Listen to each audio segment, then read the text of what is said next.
I don't really need to say anything, do I? But I'm going to right now, what's the time? Yes, so Soka Gakkai is indeed a lay organisation. And so I can't speak about Soka Gakkai, the lay organisation, without mentioning the three founding presidents, Mr. Makaguchi, Josai Toda, and Daisaku Ikeda. Because those three people, theoretically utterly ordinary people, Tsunosaburo Makaguchi was a rather rebellious but ordinary school teacher in Japan in the 1930s. His disciple was Josai Toda, another school teacher, and Daisaku Ikeda, young man, straight after the war, who met Josai Toda and understood that this practice that many of us in this room do was the one that he wanted to practice for the rest of his life. And both Makaguchi and Toda were imprisoned in Japan because they couldn't support the militarist government. They didn't want to stop their chanting of Nam-myoho Renge-kyo, which is what we do, and which other literate schools also do. So they were imprisoned as sort of thought traitors, really. And Makaguchi really felt free in prison because he felt that he was not being, as you were saying, conditioned by the authorities, that he was free in his thought. Anyone who likes English literature will remember Richard Lovelace, "Stone walls do not a prison make, nor iron bars a cage. Mind's innocent and quiet, take that from hermitage." So that's how Makaguchi was in prison. And so that steadfast faith, really, and then he died, and Josai Toda had an extraordinary experience in prison, chanting Nam-myoho Renge-kyo, and realizing that his personal life's work was to teach others to do that. So, Daisaku Ikeda met him when he was age 19, and then his task was to bring it to the rest of the world. Which is why in 1982 I went to a discussion meeting in London and I heard Nam-myoho Renge-kyo, and I thought, oh, yeah, all right, we'll do that. But why did I decide that? Because what I was taught was that through this internal human revolution, we call it, which is what you were talking about, we would change ourselves, and by changing ourselves, we would change the environment. And so what we do is we chant Nam-myoho Renge-kyo, which is the title of the Lotus Sutra. We chant twice a day 2 short passages from the Lotus Sutra itself, followed by chanting Nam-myoho Renge-kyo, for as long as we like, the chanting, I mean, and some silent prayers. And we do it to what is in there is a scroll which has all the life states on it, including the darkest, worst ones.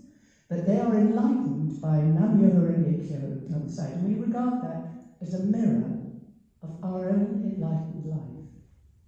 So what we're taught is that through this practice, we can reveal what is innate in every single person, which we call the Buddha nature: courage, compassion, and wisdom.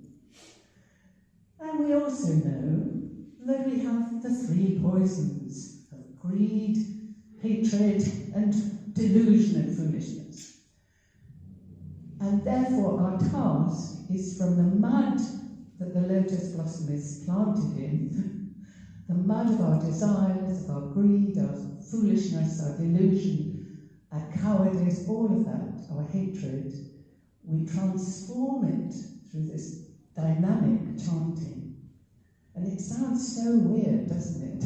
But I have to tell you, we keep our eyes open and our backs as straight as we possibly can, And what we do is when we have those things, when we're thinking, oh God, I can't stand that man, and quite often I have to say that could be in a Buddhist meeting. You think, what are they talking about? For goodness sake, many of my colleagues may even now be thinking that about me. Fine, I know they'll go on and chant about it, because that's what we have to do. So when your hatred rises, you take it to what we call the Gohonzon, and you go,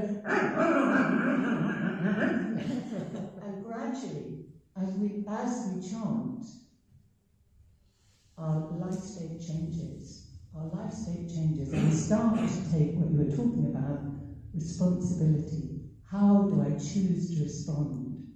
So I was thinking, what gifts does Buddhism give all of us? And I was thinking of the principles that we probably all appreciate, just as you were saying, Emma.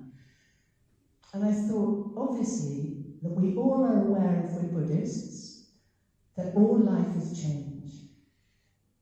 The only thing we can be certain of is that our lives will change, won't they? And the sufferings that we're dealing with, the sufferings of life, birth, old age, sickness, and death, as you're saying, once our mortality. And that's what whatever practice we're doing, and every single practice works. You can see it does. It makes a difference in the world. When you smiled at that officer, you were changing his environment by changing you. So you smiled at him. He could not help but respond to your Buddha nature. And so that's what we try to do, to go everywhere with our Buddha nature. So we have to be in the greedy, hate-filled Saha world. And so we're in every sort of profession. We have members who are prison officers. I know a good friend who's a border control man, and he used to be a guard at Manston Detention Centre, and he took the Buddha there. And every person he met, he chanted for their well-being, just as you were saying. But it gives me, someone who's quite frivolous, really, and generally pretty undisciplined, except about this practice. This is the only thing, I've been married 3 times, this is the only thing in my life that I have never, ever given up. And so there's this principle in Japanese which is described as Eshofumi, which means the oneness of us and environment. You can't take it out of our environment, just as Yana was saying. We are nature. We can't live without oxygen, without water, without one another. And that's one of the biggest delusions, isn't it? Is that somehow we are separate.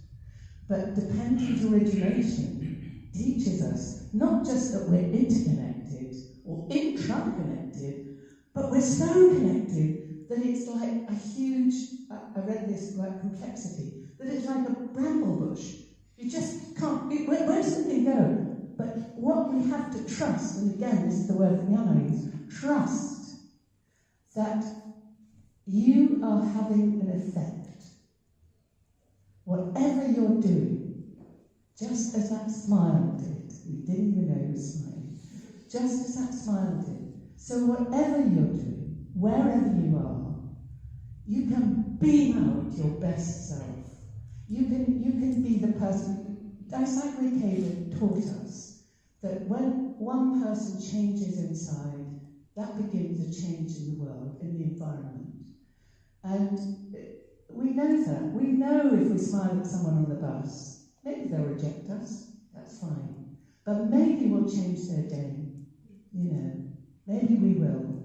And it's this idea of trust. So I've talked enough, because you're all practitioners, whatever you practice, and let's let